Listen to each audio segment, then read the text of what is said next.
communist invasion of Australia.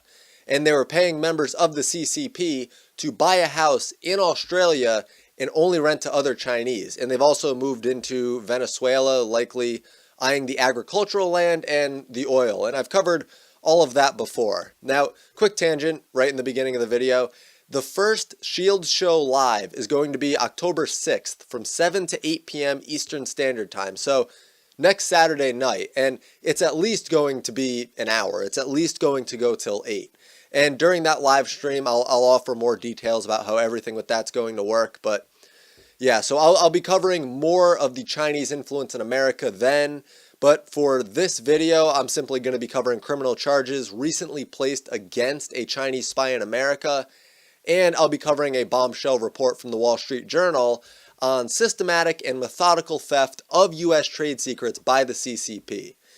I mean, just imagine if the CCP was funneling money to celebrities in Hollywood so that they can contribute millions to leftist organizations and political campaigns. I mean, that would almost be like foreign interference, wouldn't it? Foreign election interference, or, foreign influence. I mean, it's something that should certainly be further investigated. But anyway, let's dive into the stories for today, which are posted up at therightmedia.org currently. I've revamped the website, gotten it all to a point where I'm comfortable with publishing it.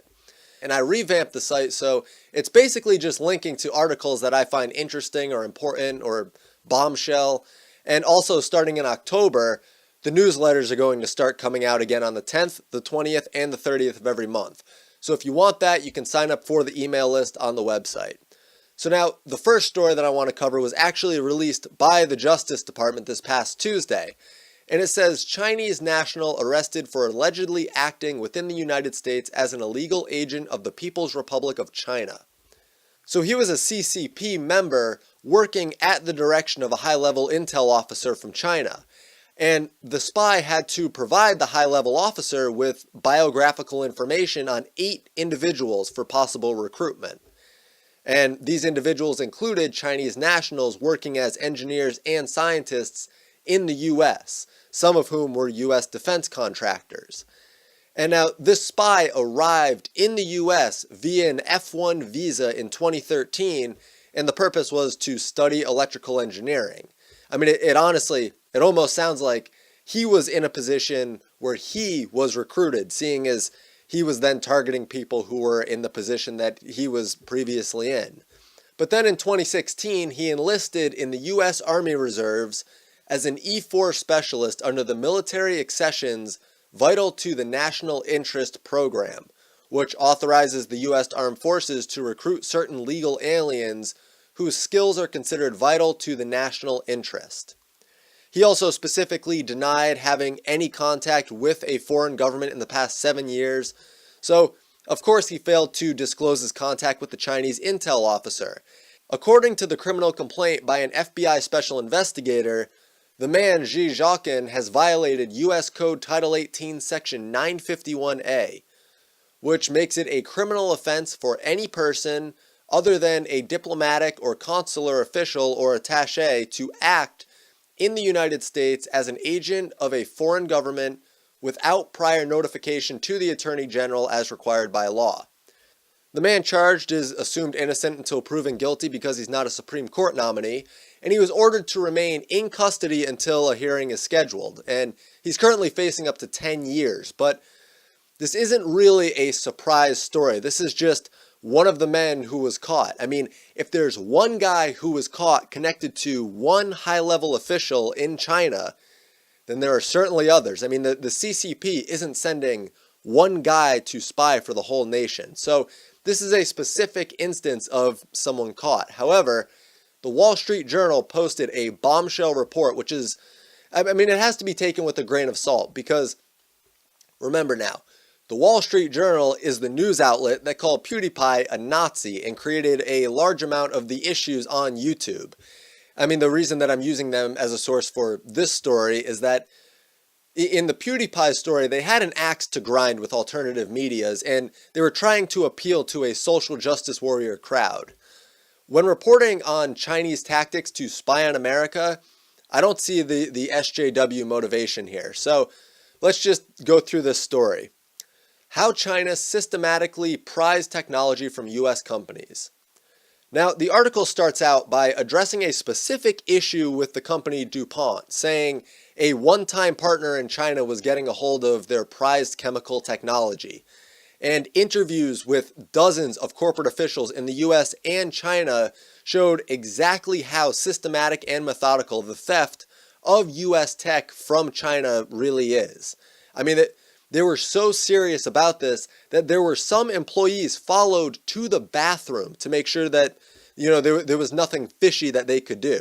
I mean, the tactics exposed included pressuring US partners in joint ventures to relinquish technology, using local courts to invalidate American firms' patents and licensing arrangements, dispatching antitrust and other investigators, and filing regulatory panels with experts who may pass trade secrets to Chinese competitors.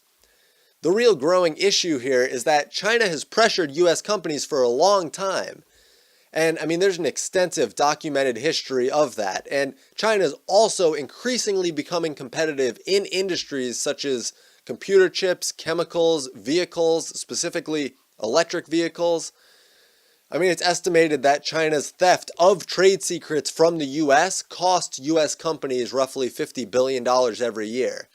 And that's a tough number to estimate because when you think about it, there's so many geni born out of that tech that to really estimate accurately, you'd have to be able to accurately guess where the tech will lead and what innovations will be born out of it.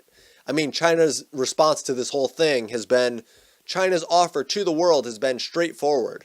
Foreign companies are allowed to access China's markets, but they would need to contribute something in return, their technology. They claim that it's part of the agreement that they have with US companies, so the companies really have no basis to complain. But then why do you need spies, and why do you need to invalidate patents and licensing arrangements, and why do you have to run all of these other sketchy operations if these companies know that they've agreed to this? I mean, if China is telling the truth, then these companies should be willingly handing over this technology. And it is true that US companies offered to help China develop technology for access to their market. But 2 points on that. One, it doesn't mean that China just gets unilateral access to all US tech.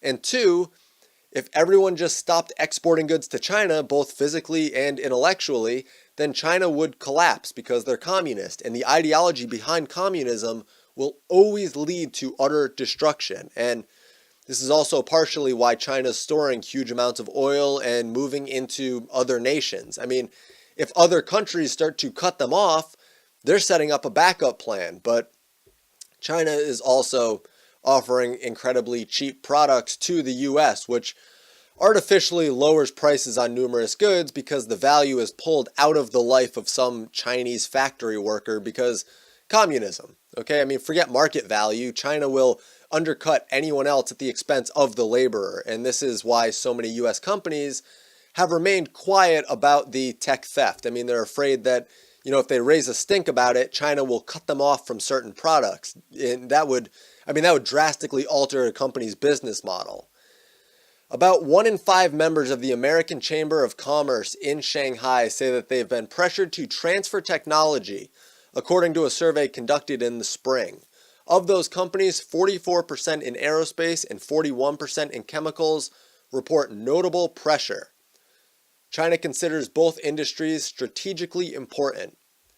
And of course, with increased tensions around China, because don't forget they help enemies of the West as well, Trump has worked to stop a lot of this technology transfer. And this is also partially the reason for the tariffs. I mean, it is to bring China to the negotiating table, but it's also to halt tech theft. And White House trade advisor Peter Navarro said, the combination of naivete and hubris on the part of US companies seeking to enter the Chinese market, coupled with a sophisticated Chinese effort to extract technology, has been a lethal combination. The article also mentions the Micron scandal over alleged patent infringement. So that's all for this article, really. And like I said before, I'll cover China in much more depth during one of the Shield Show live streams. But for this video, I just don't want all of that other information to drown out this current story. I mean, Of course, China has a long and sketchy history of moving into multiple nations, specifically Western nations, because they know we have a more capitalist structure than they do, although it's not actually free market capitalism.